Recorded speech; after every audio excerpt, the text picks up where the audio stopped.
And I completely forgot to set up the introduction.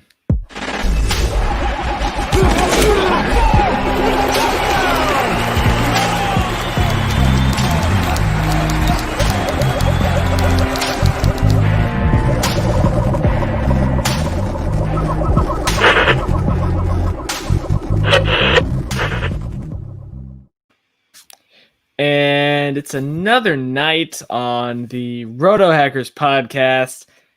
My name is AJ Herschel, also known as The Kid, and with me is fellow RotoHacker, it's Jared, the absolute stud, and Judah Buddha is not here with us tonight. He's pretty beat. He's down in North Carolina, so all tropical storm stuff going on down there. He's not going to make it tonight. And we are your unauthorized reporters of fantasy football news and information. In this episode, you guys get to watch us filibuster for content. How you doing, Jared? I'm doing okay. How about you? Not too bad. Not too bad. I don't know. Life happens at this point, and I mean, school starts back up for me in a couple weeks, so okay. Just delaying the inevitable, I guess. Online? Yeah, it's good. We might meet a couple times just to begin. Like, we fortunately had a social distance orientation, but more than likely we'll probably be online for some of it. Yeah. Okay. Yep. Anything new with you? No, not really. I finished up some freelance work that I had going over the weekend. Gotcha. So my regular day job, full-time job, was back in the middle of June, a casualty of COVID-19. And so I still haven't, though, like, I had freelance work to do. And so I still hadn't really felt unemployed because that was keeping me busy. And so now I kind of feel unemployed, but I told a buddy of mine that I might just just consider my full-time job is like CEO of multiple sports leagues, Oh, of course. Yeah. So, Absolutely. I mean, managing multiple NFL players. So it's still not completely unemployed, but might be stretching it a little bit. Yeah, got to handle all those teams, all those egos, all that. Got to rub it in people's faces. Yeah, right. Get the I have to keep the relish business going on the side. Which ties into fantasy football, Of course.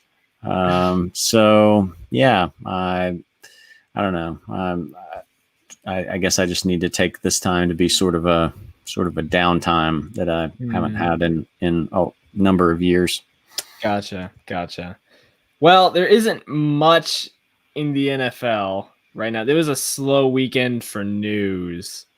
That's good in some ways, I think. I think that's good in some ways because, about all we could have had going on was players opting out, and we didn't really have more significant names dropping out yet. I think they've been kind of vague about when the actual deadline is. I'm not sure. I think maybe tomorrow. Yeah, something like that. That's what I had been seeing. It was originally supposed to be like a 10-day thing, and there was talk of moving it up to like 8 days, and I don't know. But supposedly I think it's maybe tomorrow. So that's kind of significant for, people who are looking to draft right now, because you want to ideally kind of get past that before, you start sinking draft capital in some players and not knowing if they're going to play or not. So that happened today. I just saw a little while ago where they said that Matthew Stafford was actually on the COVID list for a false positive. So anyone who was thinking like, oh, I'm going to get Matt Stafford and his antibodies, his COVID antibodies into my lineup, and I don't have to worry about him. Well, sorry. But that's not the case apparently. So, good for him, I guess, in a way that he didn't have it. If he can continue to manage to not catch it. But yeah, for fantasy owners that might have been doing that, kind of a But the non-factor. strategy. Yeah, Yeah. right. It's interesting. I feel like a lot of the players that are not feel like it. A lot of the players that have opted out so far have mostly been defensive wise or offensive line wise, which is really curious to me because we haven't really had any major skill position players just straight up opt out of the season yet. And does that make you think that's just going to be the norm so far since the opt out deadline's coming soon? What do you think? I think so. Yeah. I mean, you look at what these guys do for a living anyway, with like, the punishment they take and the risk they take. I would have been surprised if we had a lot of, players, especially big name players, opt out. It's mostly been, I think we talked some back now about, there being probably the most potential there along the lines, the offensive and defensive lines, just because those guys are bigger guys, heavier guys, and, weight and obesity are some of the complicating factors for it. So that's not really a surprise. And, the guys that have opted out, generally it hasn't even, for a couple of the ones I'm thinking of, it hasn't been about their own safety. Marquise Goodwin, has got a young daughter, infant daughter that he's worried about. Damian Williams, I saw where his mother either has cancer or is in remission from it. I don't remember off the top of my head, but that was his, the reason for him doing is he didn't, I guess want to have to avoid her for, the whole season. So, I think just the nature of the sport, there's already so many physical risks already that it's kind of gone about how I thought it would have. Yeah. Well, 7-10 somehow on a week with absolutely no news, we already have 3 people in the comments section. Nicole Sawyer says, "Hey, how's it going?" 7-10 is preparing for the tsunami of opt-outs tomorrow. Oh. I can see that happening. Just waiting to the last minute decisions. I mean, that's natural. And Thomas Heffron says Tom Brady had a birthday. It was a slow news week. Yeah. So what does this make Tom now? Like 43. 43. Goodness. Yep. Wow. And 7-10 somehow connecting that Tom and Rojo share a birthday. That's a good connection already. Maybe, I don't know. I was starting to warm up to Rojo until the LaShawn McCoy signing. Yeah. And now I just don't want any part of the Tampa backfield. That's actually funny because I was the exact opposite. In a lot of my mock drafts, I was warming up to Keyshawn Vaughn because he was in college, his thing was running it in at the goal line. So I was like, oh, sweet. Rojo's going to move the ball down the field and Vaughn's going to be there and he's going to be the one scoring all the points. Of course, I'll go ahead and get him. Right. And then Shady showed up and now I don't know what to do with that anymore. I mean, fortunately, I actually haven't had a real draft yet for a league. Actually, all of mine are still waiting. So I mean, nothing lost yet, but that really kind of bummed me out that Shady kind of messed up my plans there. Yeah. I think we were talking the other day in Saturday's podcast, maybe about, like it feels like none of the moves that have really happened this off season have, maybe the Damian Williams one, have really had like a clear positive benefit. It's just they've all just kind of made things more complicated, and I'm still not convinced that it's still not going to be complicated in Kansas City's backfield. Right. But a lot of them just seem to have either made situations worse, like for quarterbacks like Carson Wentz or Aaron Rodgers, who already had a limited number of weapons. And so Devin Funchess and Marquise Goodwin opting out, even though they're, not players who would have probably been drafted anywhere other than, deep leagues. They have an effect on the quarterbacks, maybe on the offense as a whole. So, there's still stuff there. And just most of it just hasn't been anything where you're like, oh yes, this really opens up a a hole for this player or that player. So except for, again, the CEH potential there. Yeah, and that is kind of funny when I saw Devin Funchess opted out. And so in my mind, I'm thinking, oh, great. Now it's only a 3-way race to be Aaron Rodgers, to be Devontae Adams' second fiddle. Man, I know a lot of people are hyped out about Alan Lazard, but I don't know if I see it as of right now.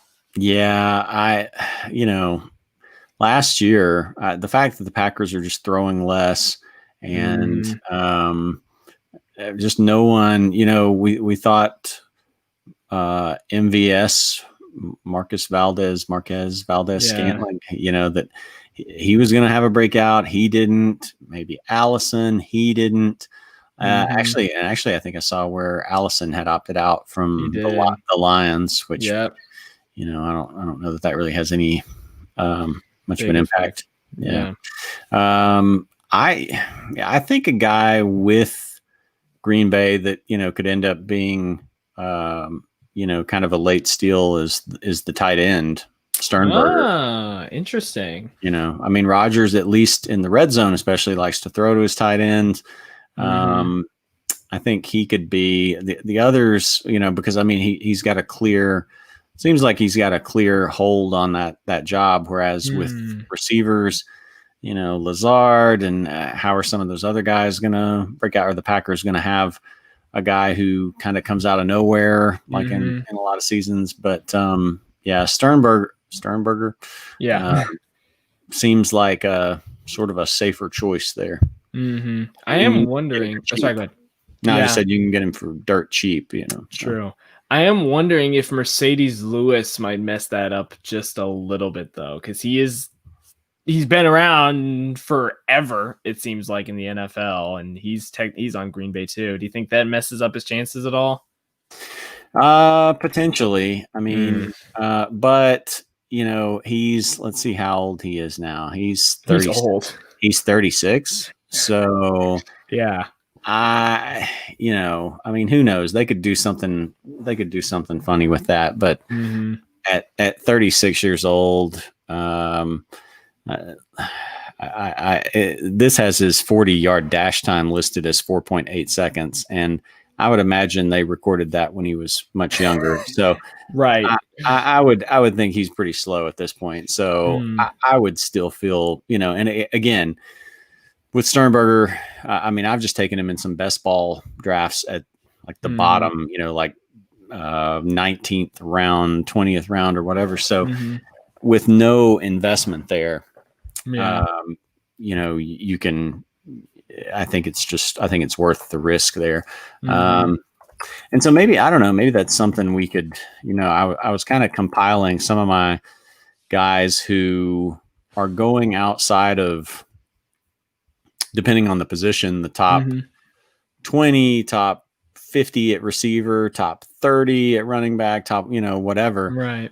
Trying to find some guys that, I think could be some late round steals, and I think he's one of them.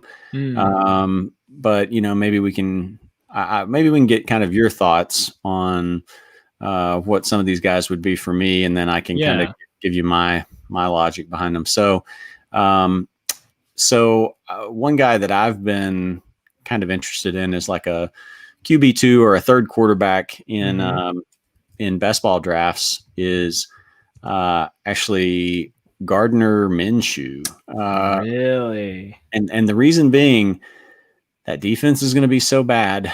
They're going to be playing from behind. I feel like he's going to get a lot of garbage points. Time. Yeah. Like Blake Bortles put together a strong season from garbage number. Jameis Winston put together a strong season with like throwing 30 interceptions. So if you're playing from behind, even if you're trailing most of the game and you've got 8 points or something like that, you can rack up some late if the defense just basically lets you start going down the field. And I actually did see, I can't remember where it was now, but another fantasy outlet kind of backing that up, saying that they thought Minshew could finish as a top 10 quarterback. Wow. Interesting. That is curious to remember when we went. I remember when we were going over the initial schedule of the Jaguars. Like none of us liked their schedule, especially beginning and end of the year. Mm-hmm. And we were all kind of souring on Chark at that point, especially you. But yeah, you bring up a good point with garbage time. I just hope their team isn't going to be so incompetent that literally Leonard Fournette's going to be the only one who scores points. That's my main worry for them. I don't even know. I think the worry for me is like Fournette. Like if they're constantly trailing, is Fournette going to maybe suffer more than anybody else? Gotcha. Because I mean, you still have to use a 4th or 5th round pick Right. to be able to get him, and if I don't think they're going to be leading a lot of games. So I think the receptions and yards are going to be there for guys like Chark. But Fournette, if you're always behind, I mean, he got better as a pass catcher last year, but he struggled with touchdowns. Yeah. And when teams get behind, then they tend to, down at the goal line, not want to burn a bunch of time by letting the running back get stuffed over and over. So a lot of that worries me, for him. Right. So I am, I'm less concerned about guys like, Minshew. Again, just like with Sternberger, Minshew's just, I mean, he's going to go undrafted in almost every regular roto draft or snake draft, auction draft. Best ball is where he's normally going to go because each team's going to try to get 3 quarterbacks usually. Right. So I think the value for him, is still great. Chark, it's kind of in between because we did talk about their schedule, especially their late season schedule.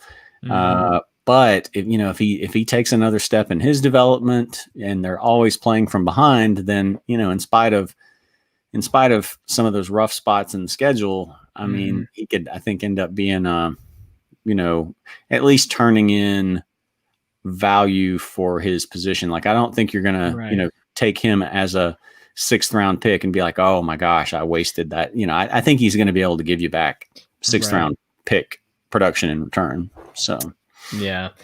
710 brings up a point. He says the Jags hired Jay Gruden, so they're probably tanking. and they basically got rid of their whole defense. So. Yeah, they gutted their entire defense this year for 5th round picks.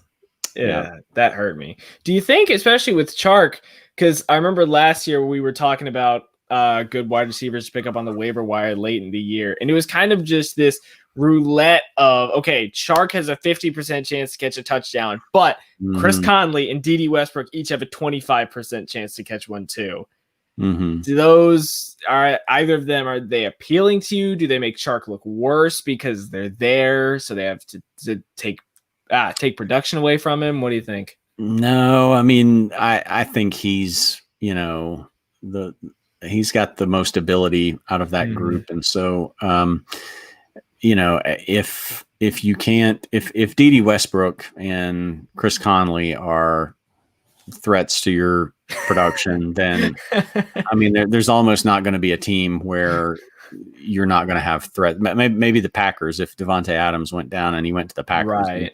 And then he only had to compete with like Lazard and MVS and stuff. But I mean, I don't think so. I mean, some of his own production or lack thereof worries me because down the stretch, he just, he didn't perform all that well. I had him in a couple of leagues and, he just didn't. So he's not a slam dunk. I mean, obviously he's going in the 6th round or so for a reason. But, I think for that spot, he's worth that, taking a chance on him there. He's kind of in that cluster with a bunch of guys like, DK Metcalf and Tyler Lockett and Cortland Sutton and some of those guys. So I like him at that spot. And then Actually, I'll throw out a kicker there. Well, it's actually finally. It's actually two. Yeah, now we're getting to the really exciting stuff here. It's actually two kickers for one team, and it'll depend on who's going to win the job. But actually, the Colts kicking situation, because they're moving on from Adam Vinatieri, and so they signed. Or they claimed off waivers last year Chase McLaughlin, who was the fill-in with San Francisco for Robbie Gould, and he did very well. So it looked like, he was probably going to be the replacement for Vinatieri, but then they signed your guy, the Georgia kicker. Well, sort of my guy too. I mean, I saw him a lot. I actually had to defend him to a lot of Georgia fans. Yeah, initially. What? Well, initially, like for the first season and a half or something like that, it was just like they saw the goggles and the goggles. Oh, come on, man. I'm serious. And I've got the same company. I'm for sure about that. Come on. There you go. But they're just, they're not as used to seeing it on an athlete on the field. And so, and it would always be like casual fans who didn't really watch that much. And I had to be like, no, he's really good. And people just, I just don't trust him. So, and then he hit that 54-yarder in the Rose Bowl, and everyone's like, okay, he's good now. Right. Yeah, I think everybody eventually changed their tune. So, but I think that Colts offense, is going to produce some points with Phillip Rivers and that running game. Some pretty good receivers. And I think it's going to be an opportunity for whoever wins that kicking job, and I would think it would probably be, unless just the big league jitters get the better of him. I would think Rodrigo would win that, Sure.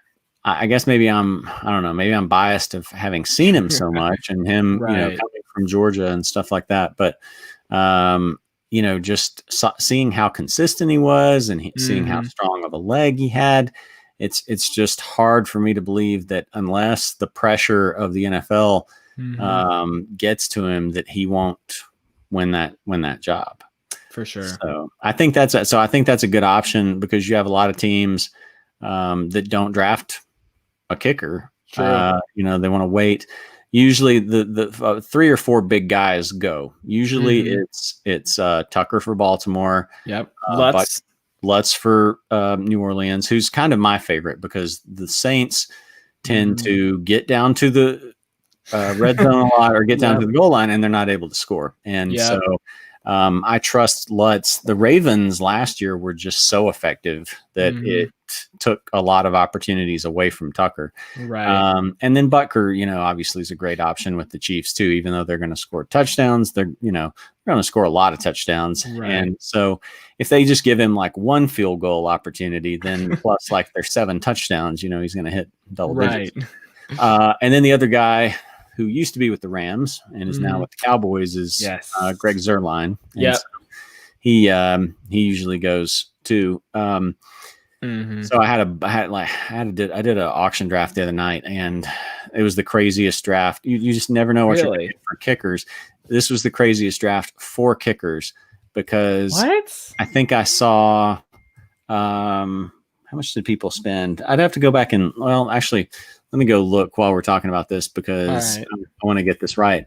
But for some reason, like, people really valued kickers in this league. So really, I like these guys.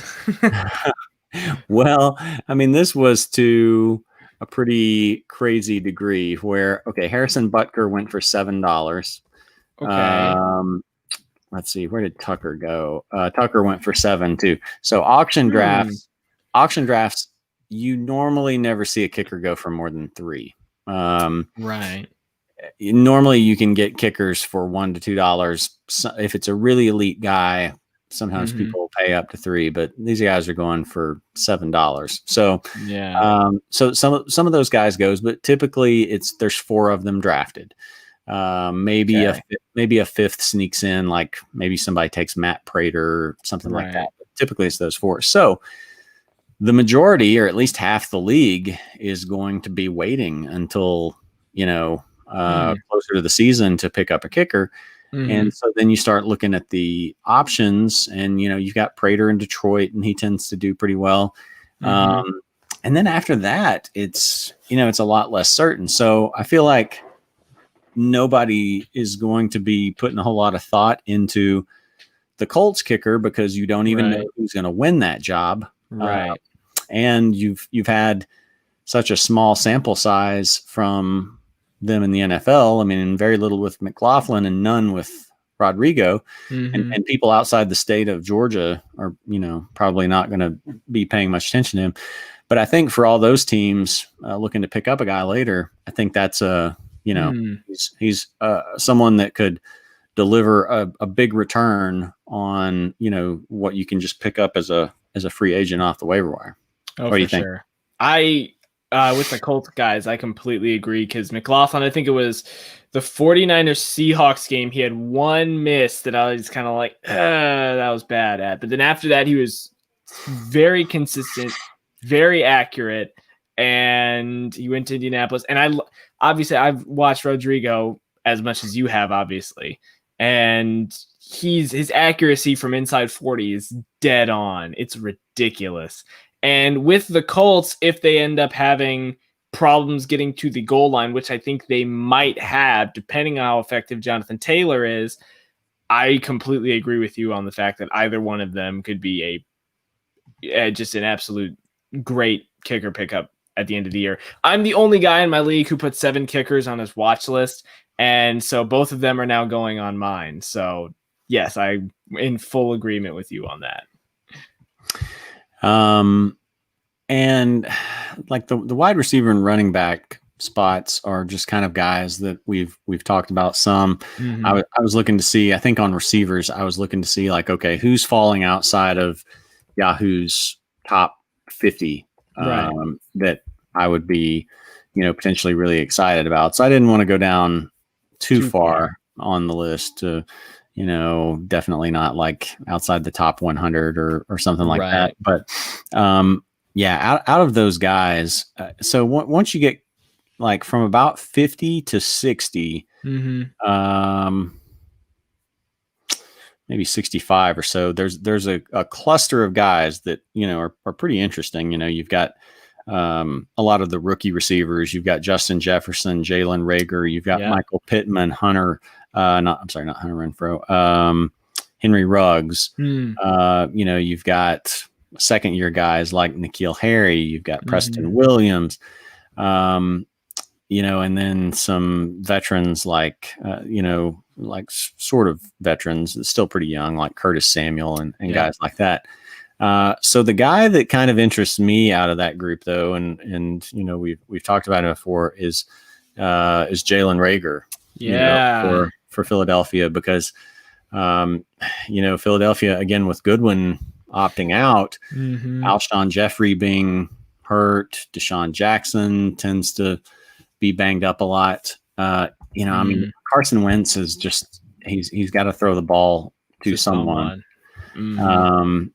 And I think Rager's probably going to be that guy. I mean, he's definitely not one of the most polished receivers, but you look at, I mean, like Terry McLaurin last year. Who would have thought, that guy taken in, towards the middle rounds to a Washington team with a messy quarterback situation? Who would have thought that he would have been able to produce the way he did? But just the opportunity was there, and he turned out to be a little bit better than what people thought. So I normally am not big on rookie receivers or most rookies in general beyond running backs.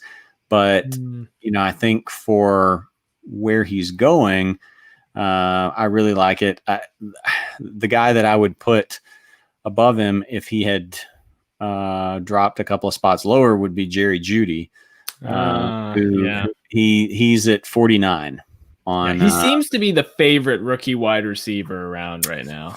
Yeah, I think he's just, he's just the most, probably the most polished. Yep. Maybe a sort of a competition between him and CeeDee Lamb, but Mm-hmm. in Denver, he's the unquestioned number two receiver there. Yep. Whereas CeeDee Lamb's got Amari Cooper and Michael Gallup in front of him, and a stronger running game for Dallas to rely on. So, I think Jerry Jeudy and he's just more of a complement to Cortland Sutton, to where I think their roles can be more clearly defined and different. So, so Jeudy would be, if he was a couple of spots lower, he would be the guy. But outside of him, Rager's someone that I try, especially in auction drafts, to get for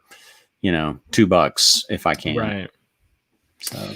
Yeah, that's interesting. I hadn't really thought about Rager as much because it seemed like everyone in Philadelphia hated the fact that they drafted him.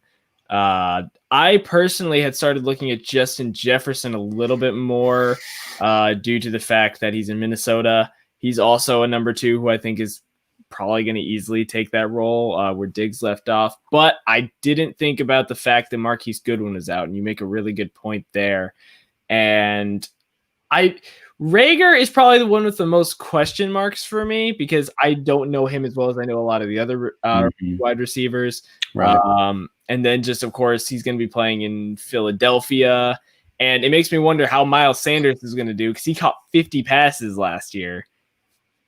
I don't know if he could replicate that again, but Rager he's a really sneaky play late rounds and for low money. I know you've been high on him for a couple weeks now.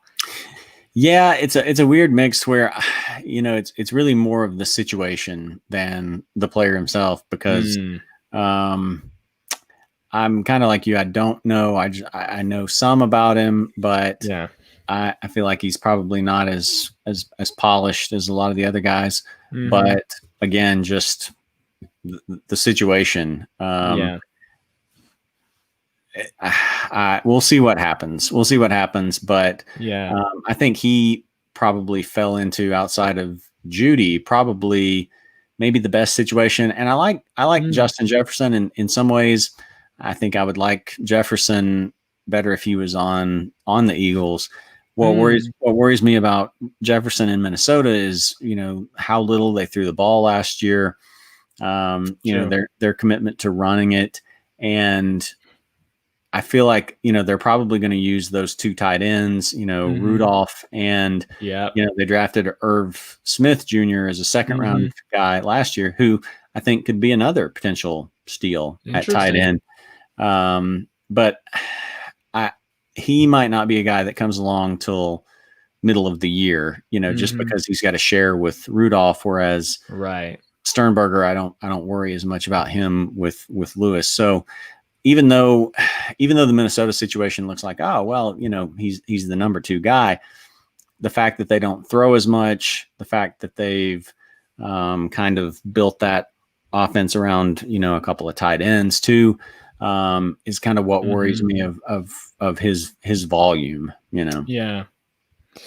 Well, really, we got a lot of comments over here, and so we'll make sure. Yeah, let's just go ahead. Let's go ahead and get to them because I was pretty close to. I can talk about some of this other stuff later or another day or whatever. So yeah, let's get to the comments. All right.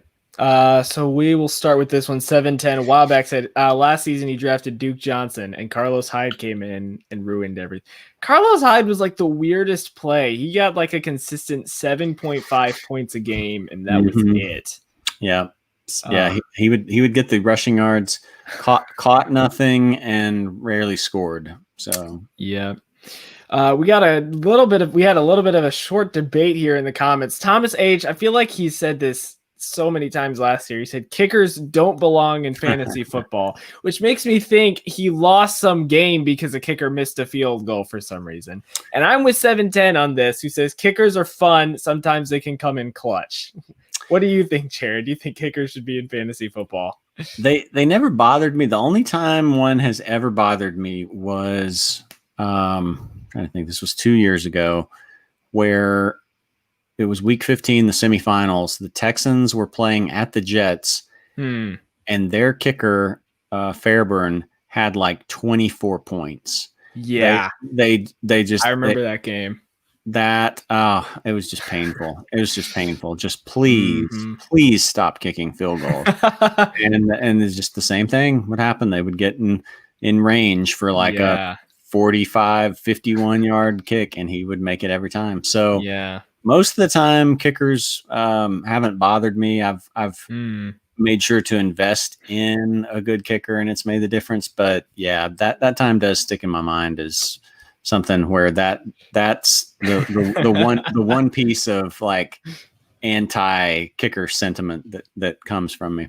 Yeah, for me, I like kickers in fantasy football a lot, obviously, just because I think it simulates football really well, where sometimes you can live or die. It's like, oh, if a quarterback made this or if my running back got a touchdown. No, if your kicker made that field goal, you would have won. Right. And I think it simulates football really, really well. And it's always kind of fun because, like we've said, you have the Justin Tucker, Will Lutz, Harrison Butker trio. And before then, Steven Gostkowski, Adam Vinatieri, who would always just like get 10 points. But then for me, it was like every year there's someone else who just comes up. First it was like Steven Hauschka, then it was Fairbairn, then it was Zerline, and then Zane Gonzalez showed up last year out of nowhere. And that's just always fun, personally, for me, just to see if I can predict what kicker is going to come next in the line of consistent kickers, because then that's just someone who you know is just going to get drafted every year after that. Yeah. I guess I normally don't put a ton of thought into it, but with the Colts situation being what it is this year, I paid attention to it a little bit more. And then I think too, though, just because it seems like, I don't know, some of these other situations seem a little shakier than usual. Like, the Giants had to cut their kicker, who had some legal trouble. The Eagles, you don't know, like Jake Elliott a few years ago was a good fantasy kicker. And then once that offense kind of slowed down, he's come back to earth, and you don't know how many opportunities he's going to get. And so it feels like it is a little bit more of a challenge this year, at least, maybe because there are more unknowns. We're moving on from some of those guys like Gostkowski and Vinatieri that were the old reliables, and you've still got a handful of guys. But even like we said, like even Justin Tucker, through no real fault of his own, but just the fact that the offense was too efficient. So anything that can be sort of a challenge or somewhere that I can where can I get a value here, is something that interests me. And I think because of the Colts situation, that's kind of how it is this year for kickers for me. Yeah. Thomas H, being cynical, says we should have fantasy punters. Come on, man. That'd be kind of fun, but I'm not sure what kind of purpose that would serve. Yeah, I don't know. I don't know what your points would be. Right. Yeah, I'm not sure if that one's going to catch on. 710 says he thinks Christian McCaffrey used to be a punter. Did not know that. That would make sense. He's pretty athletic. Thomas H mentions, I said earlier that I'm one of the few people who put 7 kickers on my watch list. Thomas H corrects me. He says, AJ, you're the only guy in the whole world who put 7 kickers on his watch list. You're probably right. You're probably right. I'd say it's probably a pretty thin list that put any kickers that puts one kicker on the watch list. I kind of like it though. I think it's overlooked, and I will pay $2 or $3 for. I like to get Will Lutz, and I'll pay $3 to get him. And you get people that are like, oh my gosh, you wasted all that money on a kicker. But I mean, it's a spot in your lineup, and if you can count on that consistency there, it's just something you don't have to worry about. Or am I really going to miss that extra $1 to $2 for another bench player? Probably not. So I don't have a problem with it. Yep. 710 is making a comment at Deshaun Jackson saying if he doesn't get banished for being too woke in the NFL about Philadelphia's wide receivers. Oh yeah. I think I think they've kind of moved past that, and so I don't know. I think the thing with Deshaun is always more, sort of his health. Like I was looking at, his history of, he came into the league in 2008. And so that is a total of 8, 9, 10, 11, 12 seasons. And in 12 seasons, he's played all 16 games twice. Wow. Over the past 5 years, his games played has gone 9, 15, 14, 12, 3. So he is, let's see, 33. He'll turn 34 later this year. Just a little guy. He hasn't had a 1,000-yard season since 2016. He barely scraped by it. Four touchdowns. He hasn't had more than 4 touchdowns since 2014. So, he's a guy who's always going to come in and have that one game where he catches like 156 yards and 2 touchdowns because of 2 bomb touchdowns. Yeah. But that's another reason why I'm just high on Rager, because he's competing with 2 guys that are just either aging and or broken down. So, yep. 710 does bring up a good point when you're listing off rookie wide receivers. He asked, where's Henry Ruggs the third going in drafts? In my mocks, I've seen him mostly go undrafted. Yeah. Yeah. Best ball, he will go usually in the last maybe 3 rounds. Wow. I'd say probably around like 17, 18. That situation, and he could turn out to be this year's Terry McLaurin, I think, potentially.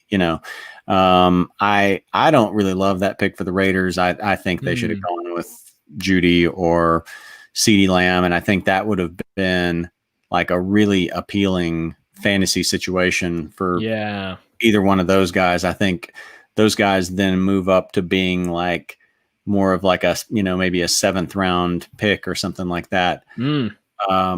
But, I think there's just sort of a fear that Ruggs is going to be more like not exactly a one-trick pony necessarily, but that the type of receiver that he is, and maybe he's just not quite as polished, it's not going to be like instant return. Like you look at Tyreek Hill, his first season, he had 593 yards and 6 touchdowns. And now granted, he wasn't playing with Mahomes that season. So, being a little speed guy, it wasn't solely related to that. He was, playing with Alex Smith at quarterback, but it's just tough for me to imagine that Ruggs is really going to be able to produce well enough to really jump up into sort of that echelon of guys like, where Judy's going. Yeah. Math Quest, by the way, Math Quest, good to see you. It's been a long time. He says he suspects he was chosen because of his deep threat potential. Oh, yeah. Which is true. I'm worried he's going to end up like Anquan Bolden used to be later in his career, who would literally go 15-3, 15-2, 17-5. It's not like Ruggs has that much competition. I mean, he's got Tyrell Williams and Hunter Renfrow, and hilariously Nelson Aguilar. Yeah. Well, a bunch of these B tier receivers, and then he should be able to get past them. Yeah, and I think he will. I think it's just going to be like, I think he's like a best ball pick. Like he's a great option, where he's going. I just don't like inconsistency with receivers like Amari Cooper. Amari Cooper drives me crazy. I can't draft. I don't think I have any maybe I drafted Amari in a league, but Wow.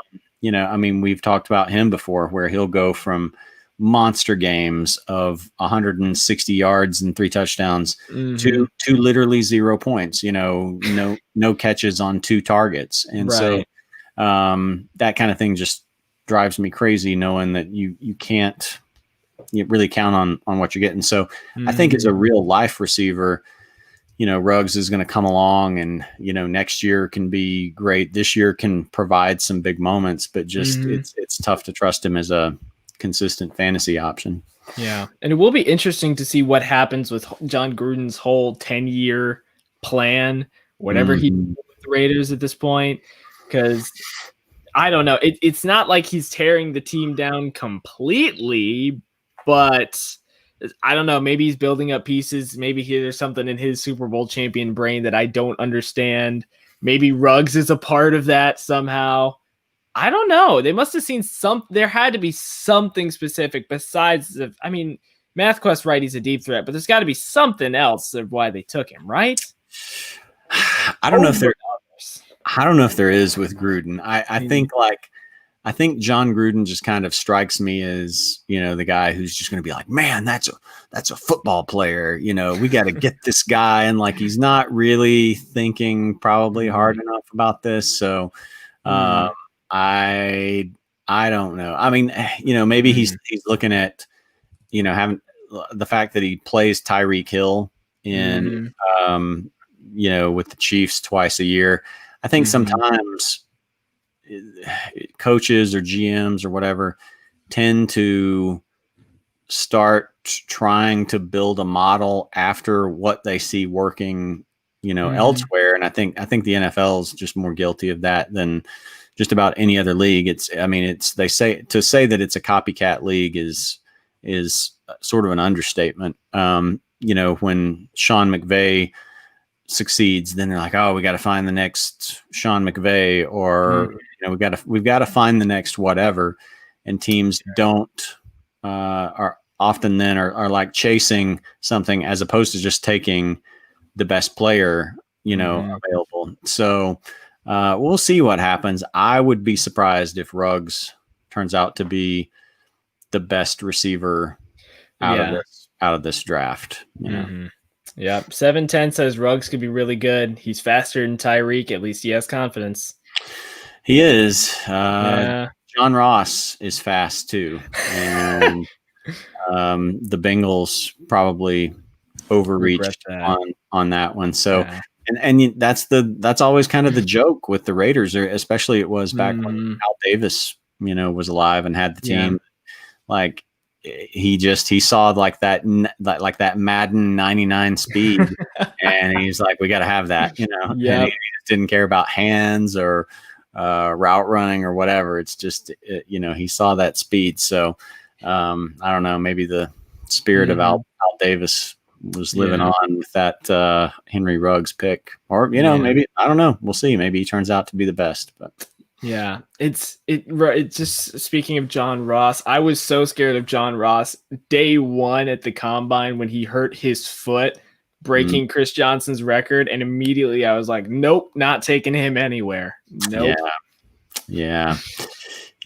I think, and you can see the Bengals are probably about to move on from him too. They're probably going to be moving on from him and AJ Green eventually after this season, with Tyler Boyd and Higgins. T. Higgins. Yeah. Although, I'm not sure about him either, but we'll see. Receivers are such a gamble. I think more than almost any other position, if you go back and look at the history of first round wide receivers who've just busted, that's a really tough spot to try to figure out how they're going to translate to the NFL. Very true. We got a guy in here. Travis Thompson has a trade question for us. Not expecting this tonight, but a pleasant surprise. Quick trade gut check. SF Titan Premium, half PPR Dynasty. Give Baker 2021 third, receive Josh Allen and Jonnu Smith. Easy accept, right? What do you think, Jared? This is interesting because we don't get a lot of dynasty questions. Yeah, this might be our first one ever, actually. Yeah. Yeah. I mean, I always tell people is, look at kind of what the rest of your team looks like. And if you think that Right. you're capable of winning now, if Baker's your starting quarterback and you want to try to upgrade there, then, it kind of depends. I assume if you mean tight end premium, then, is this a 2 tight end league?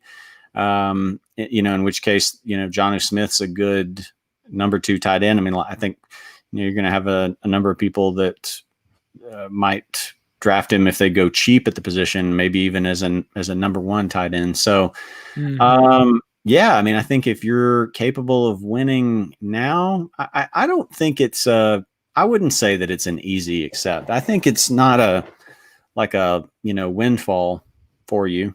A 3rd round pick next year, 3rd round picks, you can get some really talented players in the 3rd round. And you have to consider the possibility that maybe Baker bounces back this season. I'm not a tremendous believer in Baker, but you look at the weapons he has around him, and he's, apart from maybe the offensive line, he's set up to succeed as much as he could be with Odell Beckham Jr., with Jarvis Landry, with Austin Hooper, with Kareem Hunt, with Nick Chubb.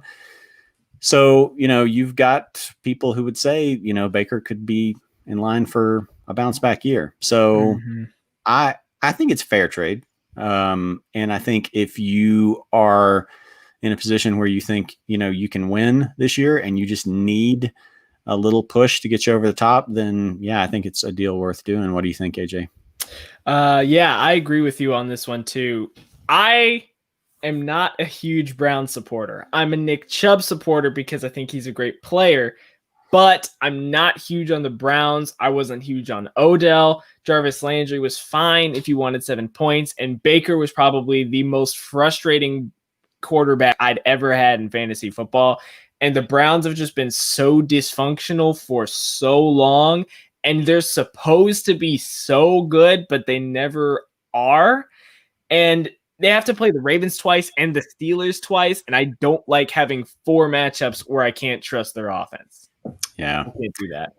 That's a good point, and I think that's kind of true of really anybody on Cleveland or Cincinnati too. Is like, that's a tough defensive division. Going up against the Raiders, going up against I'm sorry, not the Raiders, the Ravens, the Steelers, and even the Browns, who have a lot of talent on that defense that it didn't always show last year. But Myles Garrett, their cornerback situation was pretty good. So that's why I'm not as high on Joe Mixon as a lot of people are. Gotcha. So now you make a good point there with Baker, still having to play at least those other 2 teams, twice each. So yeah, and especially with this, if you're thinking dynasty league too, if you want Josh Allen as your quarterback of the future, that could be good because he improved at a rapid pace towards the tail end of last year. He's got Diggs, he's got Singletary, he's got Zach Moss now as a goal line threat, and he's got John Brown, who we know may not play this season. But I think this is all right.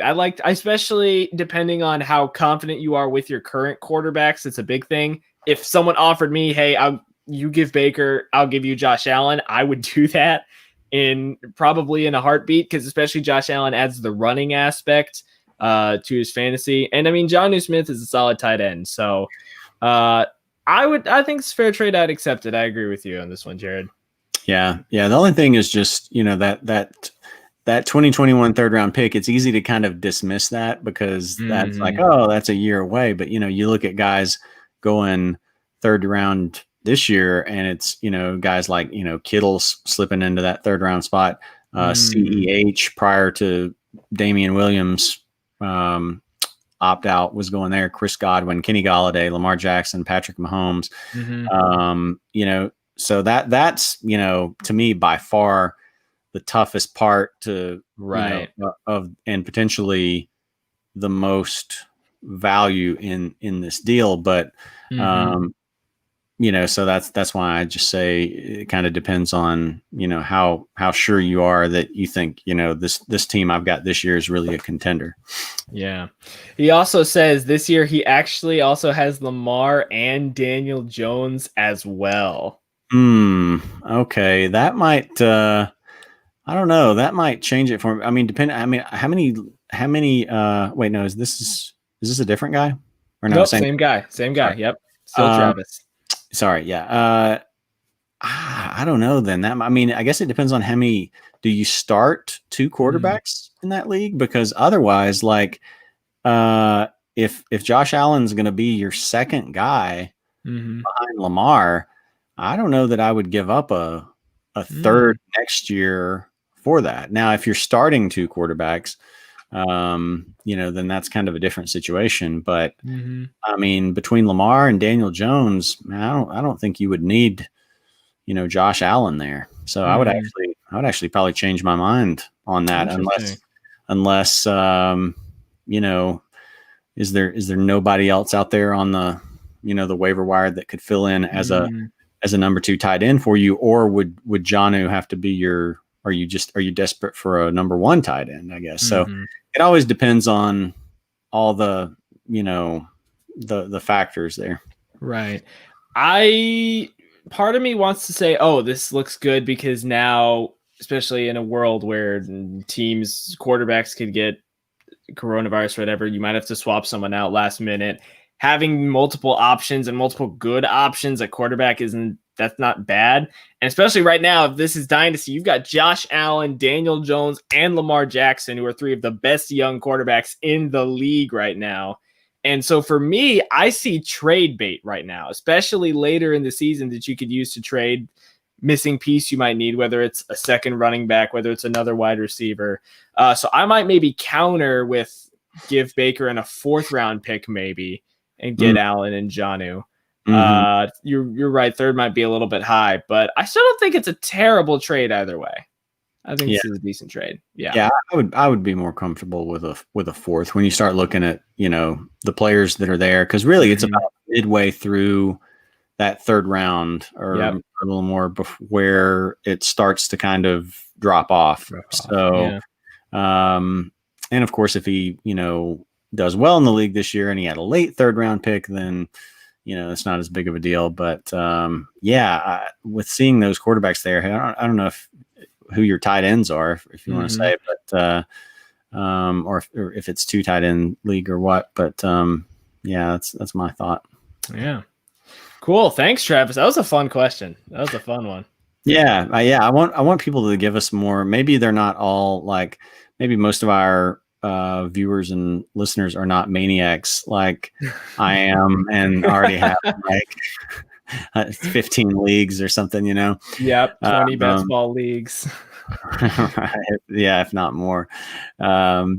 But trade questions once we get closer to the season and get into the season are always a lot of fun, Yep. We got a couple last questions here. We'll try to wrap this up because I know it's getting late over there. So we'll get a couple quick ones in. MathQuest asks, what are Ryan Tannehill's fantasy prospects for the coming year? And this is a curious one. What do you think? Yeah, it's interesting because I guess nobody really is buying into Tannehill that much because he's pretty well going undrafted in regular leagues, and he's in best ball leagues still usually available through I don't know, maybe round 15 or 16 if not later. He's I think one of the more interesting players. I'm not trying to dodge around giving a definitive answer here, but I think he is one of the more interesting players because he's going to have, I think, a better number 1 wide receiver situation. With AJ Brown going into year 2, I think he's going to have a better tight end situation with Jonnu Smith going into year 2. Yeah. And they're going to have a fairly easy schedule. I think Ryan Tannehill's being underrated right now. Seems like the guys who it's similar, I think, between him and actually one of his old teammates, Devontae Parker, where people don't really believe Devontae Parker was for real, that, with Preston Williams back and a better running game and Mike Gesicki in year 2 and all that, the targets aren't going to be there. And that's possible because it really started taking him getting double-digit targets for him to start producing those numbers. But I think maybe people are underrating those guys a little bit. So I would not want to take Ryan as my, number one quarterback, unless it was a, much deeper league, or unless you're in a 2-quarterback league. But, he was pretty consistent last year. And he's still, let's see so he's now 32. Okay. Another thing is he didn't really start playing quarterback until towards the end of his college years. Yeah. You can make the case that, he's developing later. Yeah. So, I don't think he's a guy that you draft as a, top 12, top 15 quarterback or something like that. But I think he could surprise people. And if you need a fill in or something, someone that you could pick up, and maybe he ends up actually being, a top 10, top 12 guy. I mean, I could see that. I could see it. Yeah. For me, I was, as you know, a huge Ryan Tannehill supporter last year, especially late in the year. He was really good against bad passing defenses. By the time the end of the year rolled around, the Texans, Raiders, did not have good secondaries. And so I've been taking Tannehill in a lot of my mocks as my backup quarterback. I'll take typically like a Matt Ryan or Matthew Stafford in round 8 or 9 if they fall that far. And then I'll take Tannehill because you can get him round 14 right now. You can get him around 14 or 15. And I think a lot of people are souring on him because he barely threw the ball in the playoffs. Like, if I remember correctly, I think he had one game where he literally threw it, I think 12 times, something like that. The Baltimore. So which one was it? So the New England games and the Baltimore game were pretty similar. So New England, he was 8 for 15 passing for 72 yards, and 7 in the Baltimore game, 7 for 14 passing for 88 yards. So yeah, and which, I mean, granted, they were on the road on those games, and they were playing two good, pretty good defenses. Yeah. And the Titans had a game plan of, we're just going to run Derrick Henry, and we think our defense is good enough to stop you, and we just don't want Ryan, jeopardizing this, So, right.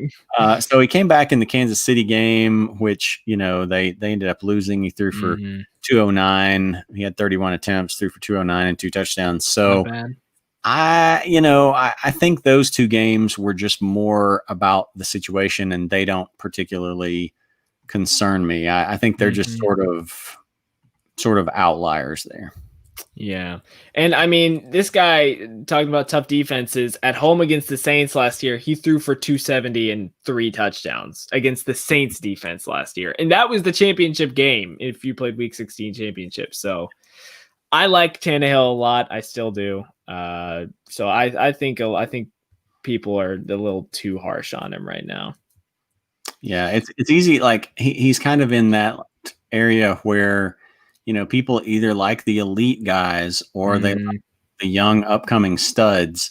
Yeah. And there's nothing sexy about drafting Ryan Tannehill to be your number one quarterback. You're not like drafting thinking like, oh, I might get 5,000 yards and 40 touchdowns. Like, you're not going to get that. And so I think people fall in love with that potential, and it's sometimes, it's hard for people to settle for like a B plus quarterback, but sometimes that can be pretty good. Yep.